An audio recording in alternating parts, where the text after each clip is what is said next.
Hello, and welcome to FilmSlam Stream's post-film conversation for Altruist. My name is Eric Siler, and I'm a professor of film, media arts, and communications, as well as moderator for this conversation. We are very pleased to be joined by the co-directors of Altruist, Abby Burton and Antonio Harper. Hello, and welcome. Hi, thanks for having us.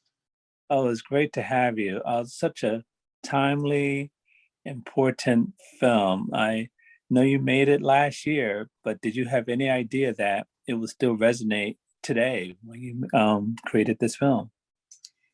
I mean, we hoped it wouldn't, but we kind of knew it would. So It's just one of those things that well, it was one of the reasons why we did make the film was because that it wasn't something that was new. It was something that has this reoccurring cycle. And the unfortunate thing is that it sometimes feel like every one step forward is like three steps back, because the next day there's something even worse, or there's something even crazier than what happened the day before. So that was one of the main influences on wanting to do a project like this during the time that we did it. Now, I know you two work together as a great team, and Abby, you create the ideas, and Antonio, you execute it. Was that the case for this film? Did it come about that way? I always say maybe. I get a lot of my inspiration from him, even when he doesn't know it. So this project came after George Floyd's murder, and we were talking a lot about how he felt about it and things that he had seen in the media. And I just basically tried to take some of the things that he was saying and put it into an idea. So one of the things that we'd been seeing was comments on articles on social media about George Floyd saying, why didn't someone step in? One of those people, the person that was recording it was a 17-year-old girl, I believe, that her video was the one that went viral. And they were like, why didn't she step in? Why did she just stand there and record? And I know Antonio was very frustrated by that. And I think he was like spitballing just things. We were going back and forth. And I was like, well, why don't we show that? Why don't we show that if someone did step in, what would happen? Because it's not realistic for a Black person to step into that situation without putting their own life at risk. So I think that we did definitely come up with it together, but I think that it was from a collective view. Well, it also stemmed from the frustration because the day before, or the day that we kind of came up with the idea, was on May 30th of 2020. And for a lot of people who were in Cleveland, and maybe people saw it on the news, but there was, the Black Lives Matter protests downtown at the Justice Center that turned to protesters getting tear gas, shot with rubber bullets, and flashbang. And we were there as we went down there in protest, but we had leading up to that point, we had seen things and how the police were handling protests in New York and Minnesota and all those places. And so we went with first aid kits, with baking soda, with things that we could go to essentially help people, because we were preparing. We didn't want that to happen, but we it would have been stupid for us to not be prepared for that. And so unfortunately, that's what went down. And after that, when we got back home, we just started talking, and that's kind of where the idea stemmed from. And we wrote it down, and we actually have the piece of paper that we wrote the idea down. We framed it because of it was one of those things that we just felt means more than the project itself. And it was something that we wanted to just do without the attachment of trying to do festivals, without the attachment of trying to have it go viral. We just wanted it to be a project that allowed us to express how we felt about the situation. And fortunately enough, a lot of the people who helped us, or all the people who helped us actually create the project, felt the same way. So that was a big. Well, yeah. Well, let's talk a little bit more about creating this, because I know you shot this in June 2020, barely a month after the George Floyd killing. And how did you pull this off? I mean, how did you did this on the streets? And at one point, I saw a car that passed by and they slowed down. I didn't know if that was a real car or if it was or part of the shoot. So tell us. So I think when we have an idea, we move pretty fast. So we came up with that idea when we got home from the protest. We're like showering tear gas off of ourselves. We're like, let's call our friends. We called our friends at Black Valve first. It's Evan and Hunter, and they own Black Valve. It's a production company downtown. They're amazing. They heard us out and they were like, yeah, we're passionate about the exact same thing. This sounds like an idea that we'd love to help with. So they were on board, and they had the camera and all of that like fancy equipment that we had, and they were the camera operators as well. And then we contacted Launchpad Productions, which was Ryan Kelly. He was on board to help us with as a producer, and he helped us with the costumes and everything like that. And then as far as us, we moved pretty fast with writing, and then we reached out to people who we thought could be actors. And then Antonio worked his magic. He's a very big people person. So he called his family friend, owns the salon that we shot in front of. And so we have that. And then well, I was going to say the biggest scare for us or for me personally was we knew we were going to need a police car, a cruiser. And to me, that was the biggest scare to have to ask, because essentially, you know, the whole premise of the film is how police are reacting to these situations and how they deal with them and how they deal with them in the incorrect way. And that was difficult, and that was kind of the more nerve-wracking ask, was to call a police station and be like, hey, we need a police car. And you know, a lot of the police stations in Ohio and primarily Cleveland, they're used to, you know, being on film shoots and everything, but including a car in a project like that, I felt was going to be probably the hardest aspect of it. But it ended up thankfully being a very streamlined process through the Cleveland Police Department, because we're working on, you know, a couple projects that we've reached out to the Cleveland Police Department and have been in communications about. And it was interesting because our contact that I had called to ask to see if, you know, we could get a car, he said, you know, he referred back to the project that we're, you know, still ongoing. We've been working on this project or communicating with him for the past maybe 4 or 5 years. It was a project that I finished or started writing in college.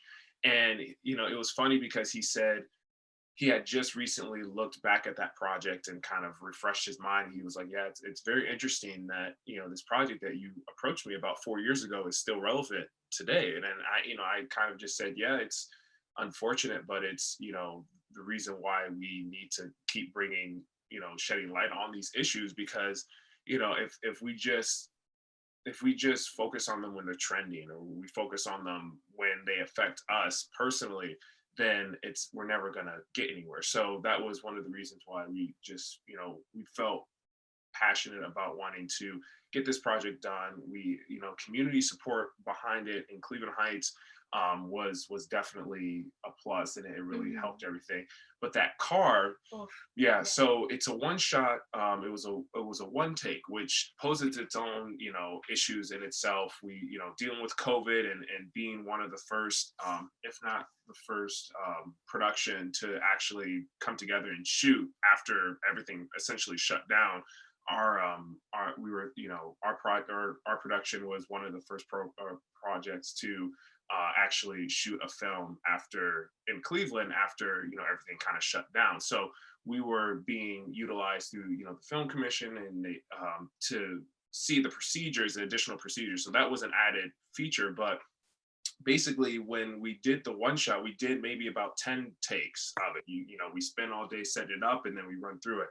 And that particular take, that was a bystander car. So that car that went by with that guy's emotion was completely unscripted. And, you know, there was that take, And then there was another take where you didn't see the woman, but she was across the street and she was coming out the laundromat. She saw what we were doing and she like dropped her clothes and started crying, like almost uncontrollably because of the, you know, the scene that we had set up, and you know, her emotion just essentially poured out of her. And so that was another, like, we got a lot of those kind of moments because we didn't necessarily lock the sidewalk down, because if people were walking through, we just told them, hey, this is what we're doing, just a heads up, you know, we can get consent forms or whatever. But yeah, that car that drove by and that guy's expression when he was looking at the scene was completely unscripted and all natural. You know, that was just a person. But one of the things that we took away from that shoot was that we were happy that there were at least 4 or 5 people who came up to kind of assess the situation and be like, they essentially came up and started to intervene with the actors that were dressed as police officers. And they actually started to, be like, get off of him, stop doing that. What are you doing? We actually had to stop filming a couple takes because they were seeing that scene and felt like they needed to, intervene with it. So that was an interesting, a couple interesting scenarios that happened. Did anyone call the police, actual police on you during the shoot? No. I think that Okay. it was, I don't know. It upset me to see people that were stopping and upset by what they were seeing. Yeah. It shows how traumatic it is for Right. people to see that type of thing. And so we were hoping that they would see the camera, hoping that they would, realize that it wasn't real. But a lot of the times we did, take them water, sit them down, be like, hey, this is why we're doing this project. We didn't mean to upset you. But no one ended up calling the cops. I think there were enough cops there. But Yeah. they just mainly tried to come and like figure out what was happening and stop. Sure. And then, I see that question. Do you want to tell them what that project is? For what? The project that you Yeah, mentioned. you mentioned a Oh. project. What it was. Oh yeah, so it's should we mention it, or you want to? I mean, we can just say it's a feature-length film we've been working on since college. It has to do with similar things: police brutality, social justice, which hopefully you guys will see within the next year or two. Yeah, so that was another reason that we shot this film, was to essentially use it and have it available as a part of our pitch folder for getting people on board for the larger project. And that was something that it wasn't in the forefront of our mind, but when we finished it and we saw how it came out, we figured that it would only help our cause in terms of attacking the larger project that touches on more intimate issues that are stemmed from these kind of situations. So that again, yeah, like Abby said, hopefully we'll be able to you'll be seeing some more information about that in the next year or so. But yeah, that was something that we definitely had in mind once we finished the project and saw how it came out. Great. Well, another question I had to ask about the shoot was the shirt the gentleman was wearing. It said "I am dance." I know that was deliberate. Can you explain what was behind that shirt and the message on it? Yeah, so the I Am Dance company, they're a local company in Cleveland, and essentially the whole premise around that character and the reason why we shot it in that way, and also shot it in a one shot scenario, was to remove all ideas of who that character is intimately, but to see that he is, because a lot of the issues that you see with these news reportings after these killings, and I saw it one, just recently they came up with everything that's going on now, but they they dig into, you know, who the person is and what warrants they had or what their entire childhood background is and everything. And we felt that having Conrad Miles, that's the actor, having him, he's very active in the crump and dance community. We felt like that was a great example to just showcase, you know, it doesn't matter what the person's background is. It doesn't matter who the person is. You know, when these people are essentially, you know, when they're murdered, you know, it shouldn't matter, especially in the way that they are murdered. It shouldn't matter of their background. It shouldn't matter like where they were coming from or where they were going. It's, you know, these situations that, you know, Black men find themselves in. It's unfortunate and it's heartbreaking because they find themselves in these situations, and then after the fact, people try to justify why they're in these situations and this, that, and the other. So to show him coming around, you know, the alley and coming down, you know, the I Am dance, you know, that shirt kind of just resembles for us I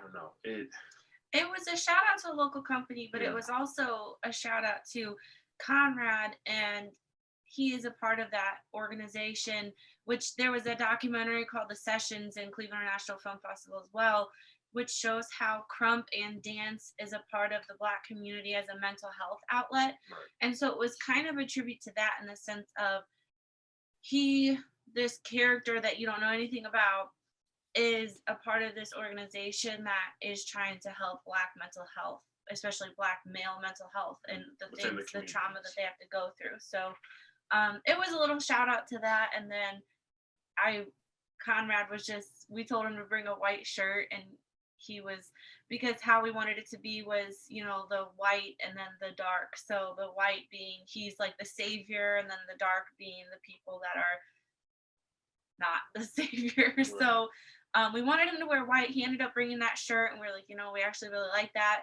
The organization was fine with us using that shirt in the film, and we thought it was like a really good message to send. Yeah, there was a lot of things like that we figured out on the day as we were blocking everybody.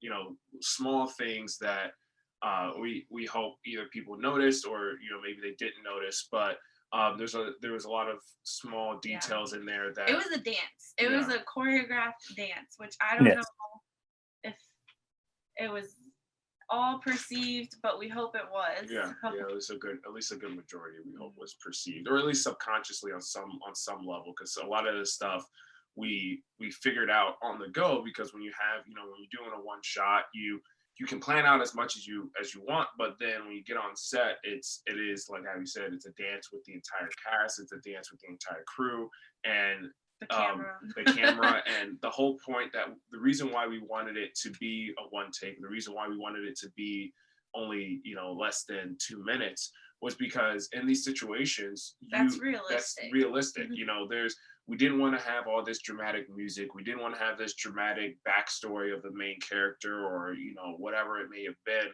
It was because in real life and realistically, that's what reason is there to dramatize that stuff? It already is dramatic. It's traumatic. And so to have, that was another reason why we had limited music, aside from when he was listening to his headphones. But it was to allow people to see when somebody, especially a Black man, comes face to face with these situations and these scenarios, how quickly they unfold and how quickly they have to decide whether or not they're going to put their own life in danger to essentially try to save another Black man.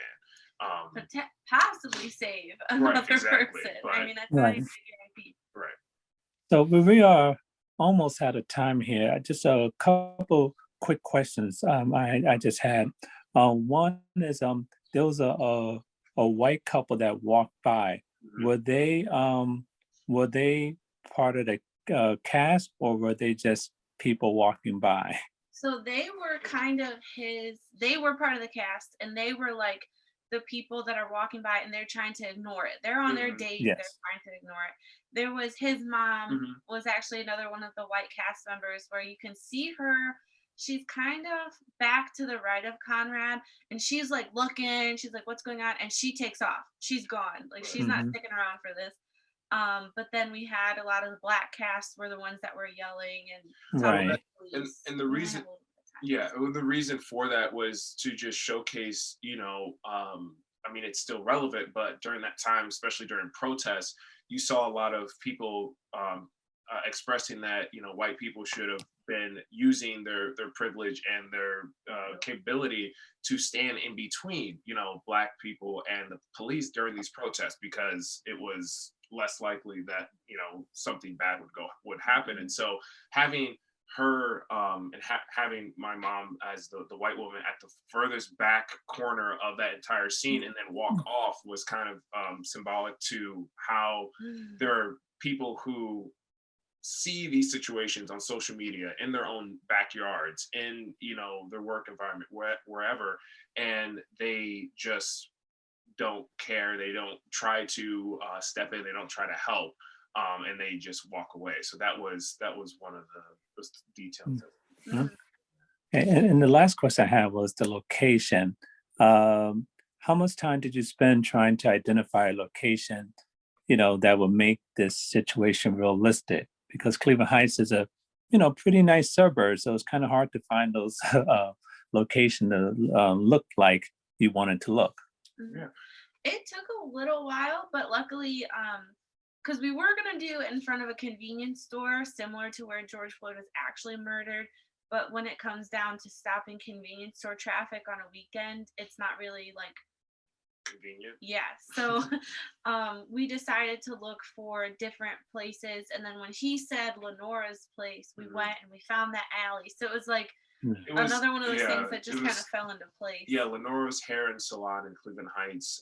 She's a long time family friend, and a lot of what we care. I don't know what we care about a lot about this project is that a lot of it just came together. Mhm. It just ended up coming together from the locations to Evan and Hunter of Black Val, from Ryan to all the cast and crew coming together, and especially shout out to the cast for the police officers because that was a hard ask too, being like, we need you to be in this situation where it's against your moral codes, but we're trying to shed light on a bigger picture. So, shout outs to all the cast, and especially the crew members who came out and put that together, even though it was a short little segment piece. Mhm. We're very happy that all that turned out, and that, we were able to collectively put this project together. Yeah. So Right. And I just want to add that, the victim on the ground with his knee on the, that had his knee on the net, he was not actually, hurt in this. And I noticed the no, cop Eric, was, trying not to really put his weight on, Yeah, but we got the idea. practices on mats beforehand where everyone got familiar with each other and where they could be, where they couldn't be. We were very careful with that so that he yeah, wouldn't be Aaron injured. Shepard was portraying the black man on the ground. He did a Mhm. phenomenal job, and there were a couple times where we had to take a break from filming to give him a chance to kind of because it was very emotional for him, and I mean for all of us, and we came to find out later why that was, but there was just again all these pieces and parts that just kind of came together, being able to work with such a phenomenal cast and Mhm. crew. Yeah, but we were very careful to make sure no one was injured or no one even everyone took those emotional breaks because it Mhm. was a really difficult thing to film. Right. Yeah. You said the key thing, Abby. Injured, not physically, but emotionally too. So those breaks are necessary.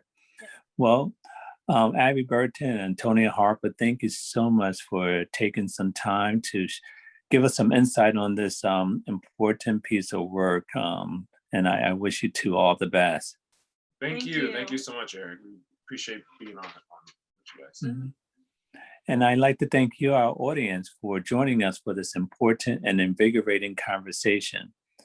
For more information about the current 45th Cleveland International Film Festival or any of our future film festivals, please continue to follow us on social media or visit clevelandfilm.org. I'm Eric Siler. Thank you.